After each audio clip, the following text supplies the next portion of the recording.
He wants to reinstate free health care for illegal aliens paid by American taxpayers. That's what Chuck Schumer is holding hostage. Why? So that he can add $1.5 trillion in new spending at a time when we're simply just trying to keep the government going for 7 weeks so we can have those debates. So he's going to try to show that he's fighting Trump, but he has absolutely no logical basis for doing so here. Speaker Mike Johnson didn't just challenge Chuck Schumer, he obliterated him after one colossal mistake that exposed the Democrats' entire shutdown scheme. Schumer tried to play political chess with a deck of woke spending cards, but Johnson flipped the board and walked away with the king. It wasn't a debate, it was a demolition, and Schumer handed him the hammer. Chuck Schumer came back with a long laundry list of partisan demands that don't fit into this process, and he's going to try to shut the government down. The president wants to talk with him about that and say, please, don't do that. Capitol Hill was already tense, but the air snapped the moment Chuck Schumer tried to load a routine funding bill with partisan extras. It wasn't negotiation, it was political muscle flexing in plain sight. Schumer expected Speaker Mike Johnson to cave, the same way past Republican leaders often folded under pressure. But Johnson didn't flinch. He read the play immediately and turned it inside out, framing the entire stunt as the beginning of a Schumer shutdown. What started as a Senate power move instantly became a headline about overreach, and this time Schumer was the story, not the strategist. Behind closed doors, Democrats began realizing the scale of the misstep. Even moderate members who usually keep their distance from intra-party drama started grumbling that Schumer had gone too far. The bill that was supposed to corner Republicans instead exposed how deeply the Democratic leadership relies on spending as its safety net. So what we did was a simple, clean, continuing resolution. It's 24 pages in length. All it does is keep the government open so appropriators can continue to do this work together, bipartisan. Then came Johnson's counterpunch, a move so clean it left the Senate scrambling. He rolled out a 24-page continuing resolution, short, sharp, and stripped of all the usual gimmicks. No new spending, no partisan riders, no drama. Just a straightforward 7-week plan to keep the government running while both sides finish the real work. It wasn't flashy, but it was devastatingly effective. The simplicity of it made Schumer's demands look bloated by comparison. For the first time since 2019, Congress was being asked to handle its budget like adults. Johnson's clean bill turned out to be a trap disguised as common sense. By refusing to play politics, he removed Schumer's favorite weapon, blame. Democrats couldn't cry obstruction when the bill did nothing but keep the lights on. So, they were left opposing a resolution that literally prevented a shutdown. The optics were brutal.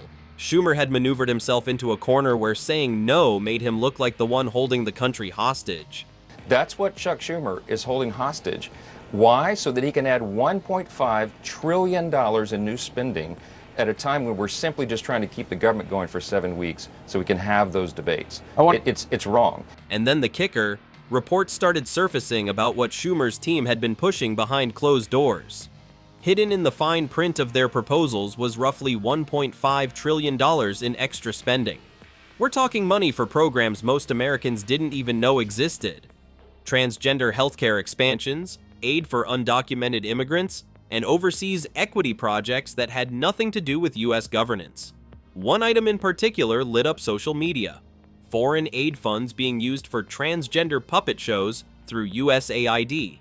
Whether it was tone-deaf or just plain absurd, it became the symbol of how far Schumer's agenda had drifted from basic priorities. What Chuck Schumer is demanding in exchange for all those good things I just listed, he wants to reinstate free health care for illegal aliens paid by American taxpayers. That's where Johnson's framing landed hardest. He didn't rant or grandstand, he just pointed out the contrast. His bill kept troops paid, FEMA funded, and essential programs intact. Schumer's version buried all that under ideological pet projects. By the time the dust settled, Johnson wasn't the one fighting to justify himself. Schumer was. What started as a tactical move from the Senate Majority Leader turned into a masterclass in overreach, and Mike Johnson, the man Schumer expected to fold, ended up walking out with the win and the narrative. The Obamacare subsidies is a policy debate that has to be determined by the end of the year, December 30th, not right now, while we're simply trying to keep the government open so we can have all these debates. So just as a point of fact, We are not doing that. We can't do that. That's just one of the crazy things he's requested. Mike Johnson didn't charge into the fight swinging. He walked in calm, collected, and surgical. Every word out of his mouth was measured, stripped of noise, and backed by numbers. While Schumer threw around warnings of Republican obstruction, Johnson flipped the script, calling it what it was: governing through hostage-taking. That phrase hit like a headline. It wasn't just clever wordplay, it reframed the entire standoff. Suddenly, Democrats weren't the saviors trying to fund the government. They were the ones holding it ransom. Johnson's delivery had that rare precision that makes even critics pause. No shouting, no drama, just quiet control that made Schumer look like he was overcompensating. this is just going to be you and Thune and Trump telling Jeffries and Schumer, we're not giving you anything. Then Trump stepped in and everything shifted. One post, one endorsement, and the media storm flipped overnight. Trump didn't just back Johnson, he crowned him as the smart, strategic leader who is protecting Americans' paychecks. For a party that's been accused of chaos, that moment killed the narrative in one shot. Suddenly, the GOP wasn't scrambling, it was synchronized. And I'm telling you where his head is. He wants to bring in the leaders to come in and act like leaders and do the right thing for the American people. It's fine to have partisan debates and squabbles, but you don't hold the people hostage for their services to allow yourself political cover. Here's Trump pointing out what others won't. That real leadership means serving the people, not using them as bargaining chips in Washington's endless political games. Trump's voice gave Johnson's CR national weight, turning it from a procedural bill into a populist rallying point. The message was simple. This wasn't about Washington insiders anymore. It was people versus the political machine. Trump's entry also forced Democrats onto uncomfortable ground. All we're saying is let's find a path forward to actually fix the healthcare system that Republicans have broken for the good of everyone. They dropped this reckless partisan bill that continues to gut the healthcare of the American people, and it went down in flames. And so their bill is dead on arrival. The only thing that would gut health care, using his own phraseology there, is if we took Hakeem Jeffries and Chuck Schumer's demand here, because they want to cut $50 billion from rural hospitals. That's the new fund that we added in the big, beautiful bill, the Working Families Tax Cuts. Here we see Hakeem Jeffries trying to defend Schumer's spending plans by saying Democrats only wanted to protect Obamacare subsidies, but Johnson saw right through it and refused to play along. He laid out the fine print. Their plan would slash $50 billion from rural hospitals, many in Democratic states. That revelation hit hard.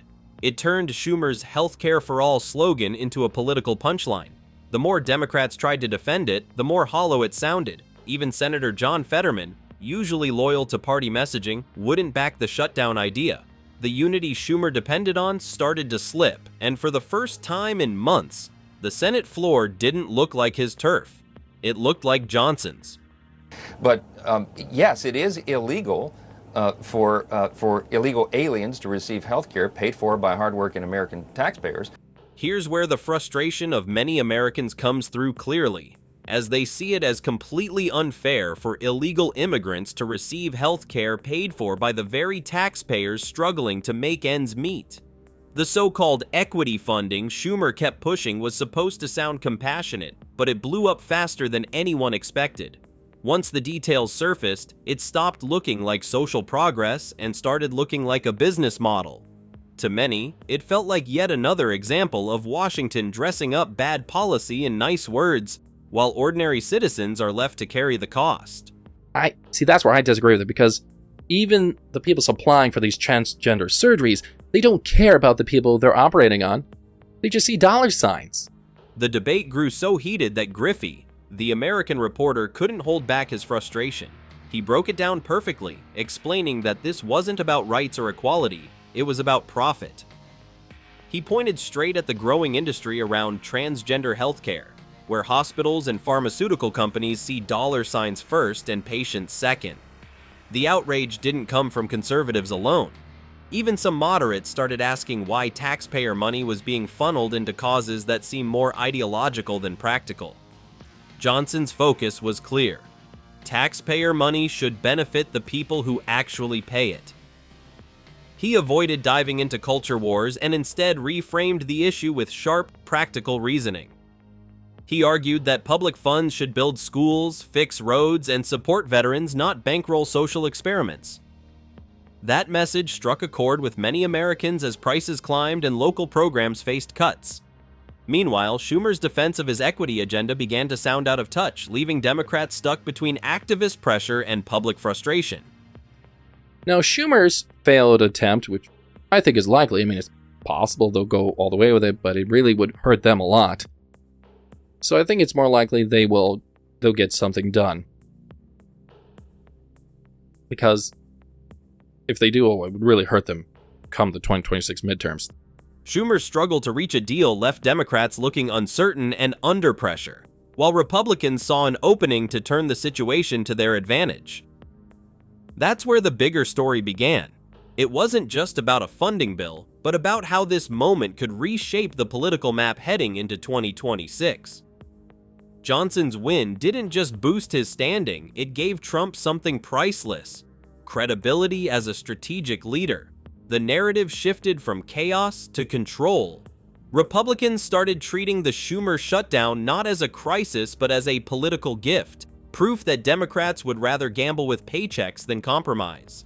If they manage to keep the government open on their terms, it'll be sold as the GOP rescuing stability while the left chased ideology.